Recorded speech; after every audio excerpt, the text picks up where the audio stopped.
December 21st stopgap still viable at this point? Well, it's hard to predict the actions of the Democrats because right now they've been stalling a very basic, clean continuation of funding. What we need to see in the House of Representatives for the Senate to send us some kind of funding bill. They need to figure out what they can pass in that side of the building. Unfortunately, because of the filibuster, you have Democrats that's preventing a vote. If they would just allow a vote on the continuing resolution that they have voted for numerous times in the past, we would be able to open government. We'd be able to fund government. Chuck Schumer voted for a continuing resolution just like this 13 times when Biden was president. In fact, as recent as this past March. Well, I know that you've been very consistent in your views on this, Mr. Chairman, and it's good to have you back on Bloomberg. You probably heard the conversation we were just having, and it's causing some heads to explode here in Washington, the idea of a full year CR being the only way out of this. Is that a non-starter for you? And what does it tell us about where we stand on Capitol Hill? So I've been hearing this conversation from senators, from House members, that a CR, not just for a year, but to December 1st of next year. This has been conversations that I've been hearing in Washington, D.C., and we just need to make sure that government is open and serving the American people, and we need to make sure that government is not at risk of political games, which we're seeing played right now by the House and Senate Democrats. So just for clarity, Congressman, is that something that's really on the table? Where do you fall on this idea of a longer term government funding bill? I strongly support a longer term continuing resolution. I would support that until December 1st. I think that would allow more stability for our economy, stability for the American people. The fact that we had the whip of the House Democrats just recently say on TV that, yes, people are hurting in the shutdown, but this is our leverage. It is unfortunate that people believe making the American folks hurt as leverage. That's unacceptable. That is why I would support a longer term continuing resolution. Are we talking December 1st, weeks from now, or December 1st, 2026, Mr. Chairman? December 21st, 2026 is what I've been hearing up here as a suggestion, as an opportunity of a continuing resolution. As we know, we're operating under a year-long resolution from last year. We're looking at what was appropriated when Biden was president. Yeah, which is one of the ironies of this whole debate that now Republicans are urging Democrats to vote for Joe Biden's budget plan. Would that still allow for a debate over Obamacare subsidies? Is that something that you're interested in for your constituents as open enrollment is set to begin?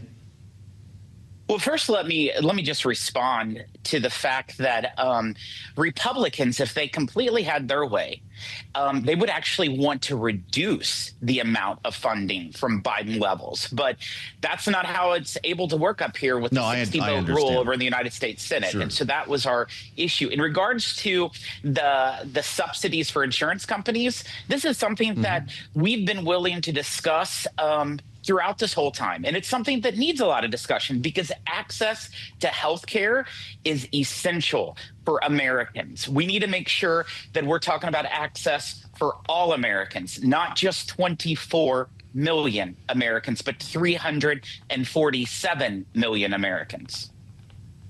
Well, Senate Majority Leader John Thune has floated that there could be an up and down vote once the government reopens on a one-year extension of these expiring Affordable Care Act premium subsidies. But Democrats say that they don't want to get on board with that because there's no guarantee that such a vote would happen in the House. Do you think that this is something that House Speaker Mike Johnson should bring to the floor so there is at least this debate on perhaps structural changes or some sort of extension down the road? I would not be support of a one-year extension period without reforms. There has to be reforms. The corruption that's within the program, there's 24 million people that are on the Obamacare exchanges. Half of them last year. That's 12 million didn't even file a claim. Why did those 12 million not file a claim? I'm sure it's because they didn't even know that they were on the exchanges. But guess what? Those insurance companies, they received the subsidized premiums for it, even though they didn't even provide the health care for it. These are the simple kind of reforms that need to be addressed and need to be explained. We also shouldn't be subsidizing premiums for people who make more than 400% of the federal poverty level, people who make $600,000 a year. I don't think Americans are good with that. Well, I'll tell you what, I appreciate this conversation because it's more detailed than just about any that we've heard. It's time to start getting down to this debate. Congressman, I'm wondering what should be the timeline. Do you want to go down the road of permanently extending subsidies with those collars on them, as Democrats have suggested, make it permanent, or should these be sunset after a year or more?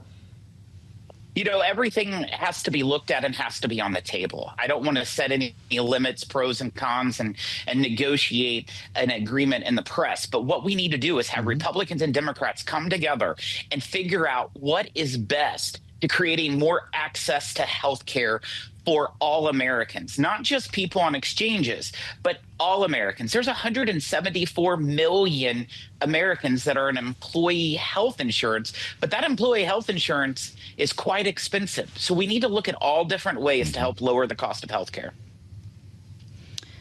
Congressman, I also want to ask you about something else that the government shutdown has impacted, which is economic aid for farmers. Now, the Trump administration says that it is planning to unveil $3 billion worth of such economic assistance tomorrow, actually. I've learned that Missouri, your state, is one of the top 3 soybean producing states in the country.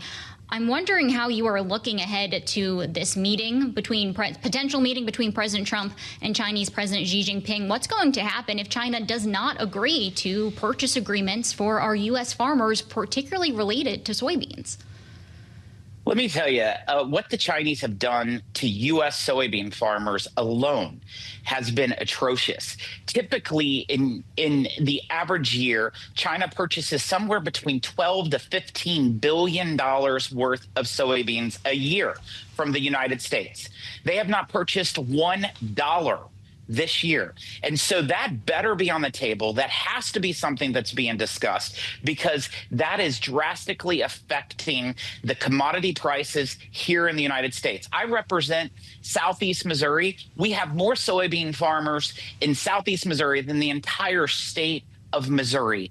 And these folks are facing some dire situations. I am glad that the president has said that he's going to take care of the farmers. It's extremely important that he does that, but we need to make sure that China opens up their markets if they want us to purchase their products. It does seem punitive at this point, Congressman. We only have 30 seconds left. Is that how you see it? Well, what the Chinese have done is clearly punitive. It was for a punitive measure, much like how they've been restricting critical minerals and rare earth to try to be punitive to the world. That is unstable. That's why there's so many concerns about trading with the Chinese. Hopefully, they'll be able to get to a common ground in their meeting.